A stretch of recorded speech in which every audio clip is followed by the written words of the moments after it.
Seguimos en este segundo video con los sofismas de generalizaciones. Bueno, hasta ahora, para hacer una especie de raconto de todo lo que hemos visto, tenemos los ataques personales, ¿sí? Acuérdense, los ataques personales son de esta forma. Algunos se llaman ataques personales, otros se llaman hombres de paja, etc. Defiendo la postura personal, pero no con argumentos míos, sino atacando a los otros, atacando a mis interlocutores o a mis oponentes. Después tenemos las falacias de inatinencia o los sofismas inatinentes. Tenemos de datos irrelevantes, como por ejemplo la pista falsa o la genética, ¿sí? Después tenemos, acuérdense este tan divertido que es la petición de principio. Sostener la verdad de una afirmación por sí misma. Después tenemos junto con los sofismas inatinentes de olvido, tenemos los emocionales o los apelativos, donde están todos estos como el ad populum, el recurso patético, etc. Antes habíamos visto los lógicos causales y los lógicos formales. La diferencia entre unos y otros consiste en que los causales pretende que entre dos hechos hay una conexión mecánica o causal, y los lógicos formales pretende que entre dos ideas hay una conexión semántica profunda, lógica. Es el caso del falso dilema, del antecedente y del consecuente. Falacias estas que ya hemos estudiado en el primer video. Ahora vamos a ver los sofismas de generalización. Lo mismo que las fallas lógicas o las de inatinencia, los sofismas de generalización son muy típicos de la conversación cotidiana, de las discusiones cotidianas.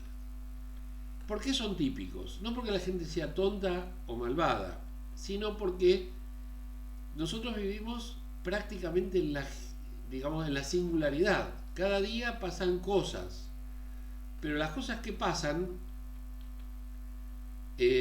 son insuficientes para que nosotros podamos establecer una regularidad en ese sucederse de las cosas. Entonces, ¿cómo suplimos la falta de convicción acerca de la regularidad de los aconteceres? Muy fácil, a través de la generalización. En lógica se estudia el razonamiento inductivo, aquel que permite pasar de lo particular a lo general, es decir, a partir de una serie de observaciones establecer un conjunto más o menos amplio de afirmaciones que contengan a todas esas observaciones. Por ejemplo, anoche me picó un mosquito, recién me picó un mosquito, etc. Bueno, quiere decir que en la casa hay mosquitos. Esa sería una regla general por la cual establecemos una regularidad, de ahí viene regular, de regla, una regularidad de casos que se han dado de manera aislada. Hasta ahora nosotros sabemos que las generalizaciones tienen varias dimensiones. Una de ellas es la de los casos observados. Otra de ellas es la amplitud que damos a la regularidad de los casos observados. La tercera es la excepcionalidad a los casos reservados. O sea, un caso observado puede repetirse varias veces, pero ¿qué pasa si no se repite? ¿Cuál es la regla? ¿Que se repita o que no se repita? ¿Cuál es la excepción? Bueno, esta sería la tercera dimensión de las generalizaciones. Por eso es que cuando nosotros estudiamos los razonamientos falaces, tarde o temprano nos topamos no solo con el problema de la inatinencia, no solo con el problema, digamos, de la conexión lógica o causal entre los hechos, sino también con la gran incógnita, la regularidad de los aconteceres del suceder de la historia. A veces lo podemos invocar a cuestiones causales, a veces a cuestiones correlacionales de tipo lógico y a veces solamente al azar. El azar, la suerte, lo aleatorio, es uno de los mecanismos, digamos, con los que nos tenemos que enfrentar como seres humanos.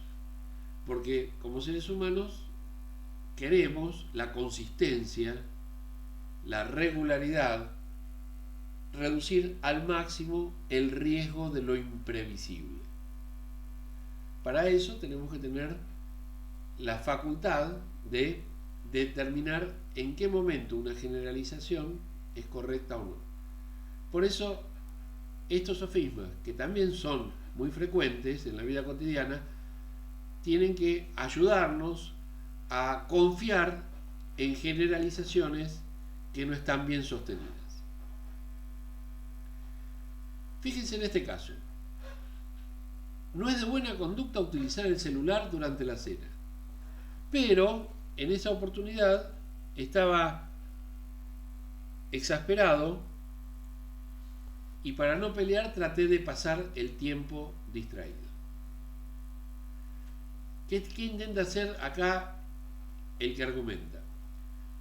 Se disculpa una conducta incorrecta mediante una excepción, que no es pertinente. Por el carácter general de las normas, incumplirlas solo admite excepciones en casos estrictamente relacionados. El estado de ánimo no justifica lógicamente ninguna disculpa respecto de la inobservancia de una norma. ¿Sí? O sea, el deber, acuérdense de Kant, el deber hay que cumplirlo. No hay, podés tener atenuantes desde el punto de vista del castigo o de la sanción que emerge del incumplimiento de la norma, pero no podés justificar el incumplimiento de la norma en un caso excepcional.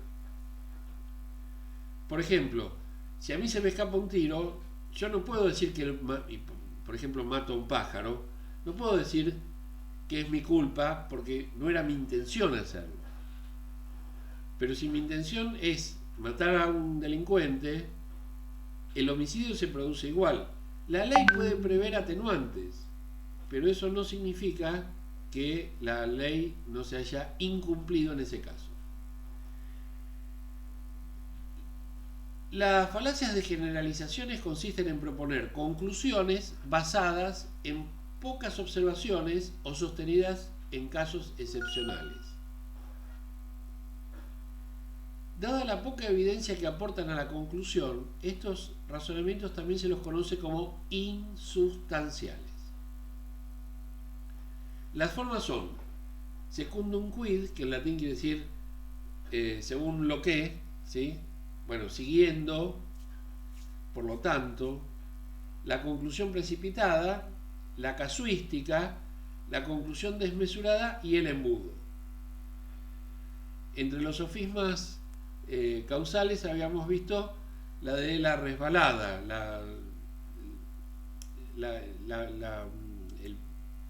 el juicio, el razonamiento que provocaba una catarata de causas o que presumía la sucesión de una serie de causas.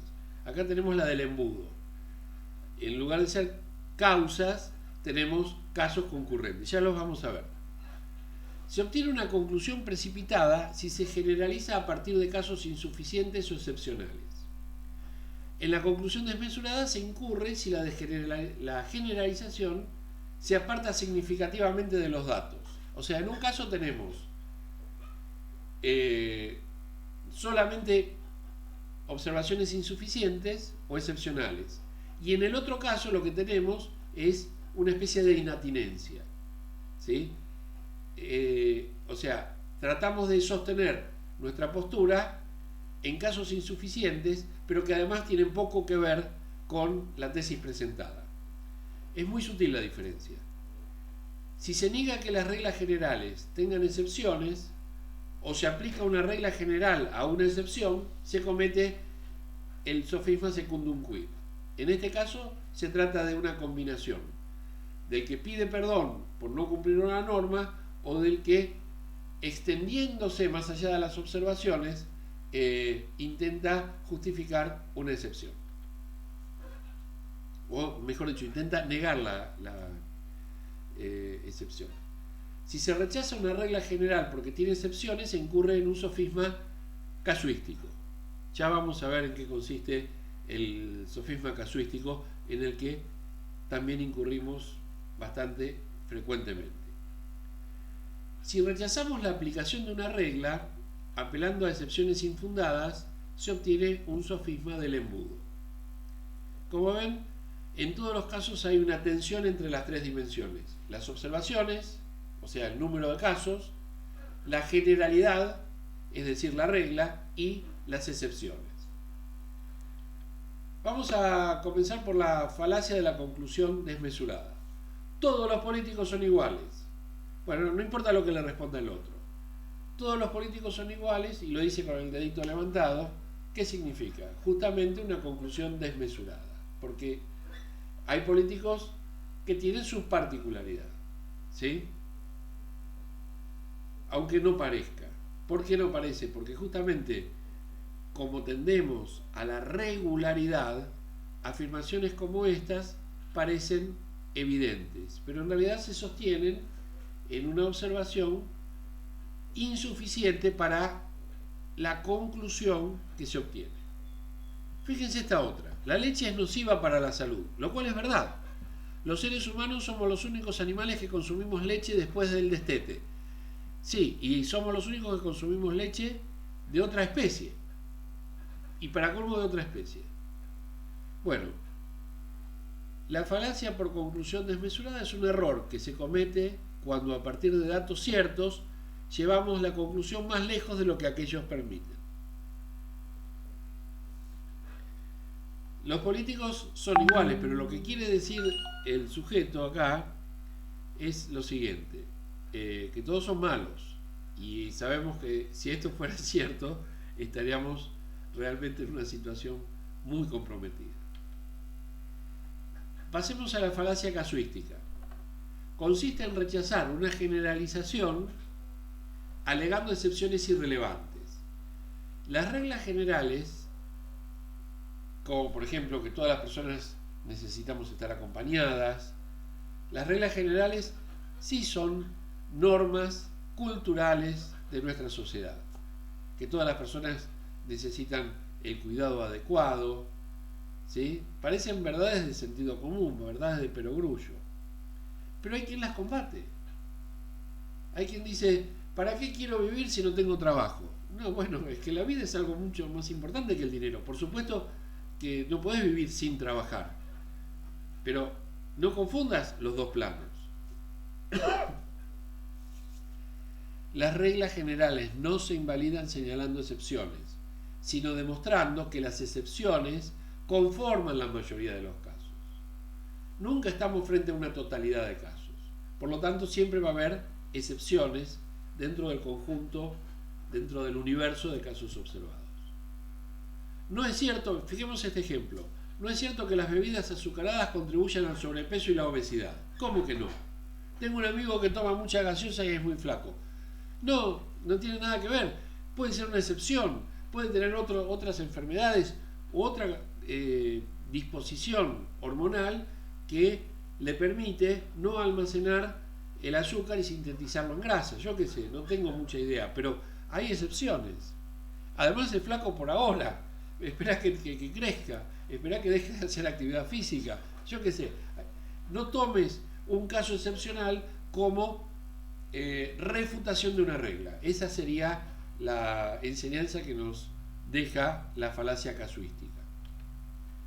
Bien, con esto terminamos la clase de hoy. La semana que viene, el lunes que viene, veremos los sofismas de ambigüedad y buscaremos más ejemplos para ir analizando y viendo cómo se combinan y se diferencian cada uno de estos 5 tipos de ambigüedades que estamos viendo. Les dejo mi abrazo, mi saludo y el deseo de poder recuperar las clases presenciales lo antes posible.